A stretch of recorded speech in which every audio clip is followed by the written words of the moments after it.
Mandela's life was defined by struggle, and nothing exemplified that more than the one thing he spent more than half of his life fighting: apartheid. KTN's Asha Mulo visited the museum where the story of one of the world's most despicable eras is immortalized.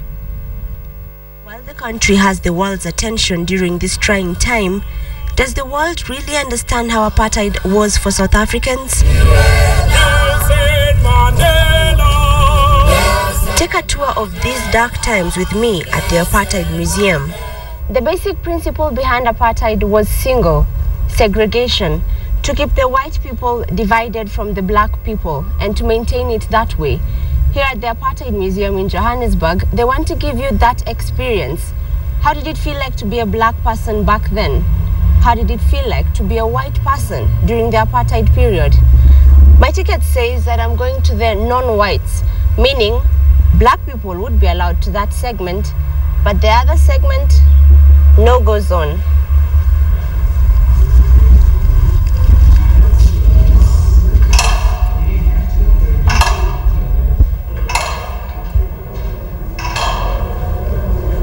As soon as I walked into the museum, looking around at how racial segregation in South Africa was instilled, cold shivers went down my spine.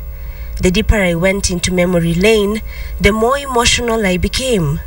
Confused, disgusted, angry.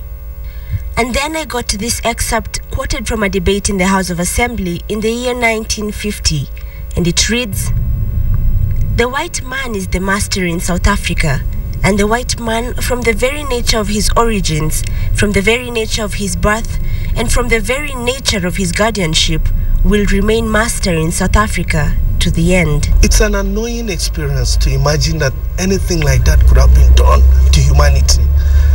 That you wake up one day and they ask you, because of your color, you cannot access certain things just because of color.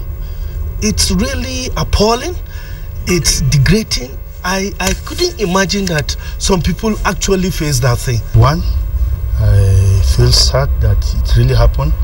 And the second feeling that I have is that it has taught us a lesson, though from a very hard perspective. However, the Apartheid Museum doesn't leave you angry. While it takes you through South Africa's lowest moments, it also shows you the country's highs. It shows you the transition from apartheid into self-governance when Mandela took over as the first black president of the country. Madiba is our hero. He taught us a lot of things, and to respect each another, to love each another, you see, because our world was so mixed up. But now we feel like person. Before we didn't even walk to the pavement like this. The parks, even the playgrounds, was the whites only. The toilets, the facilities was all whites only.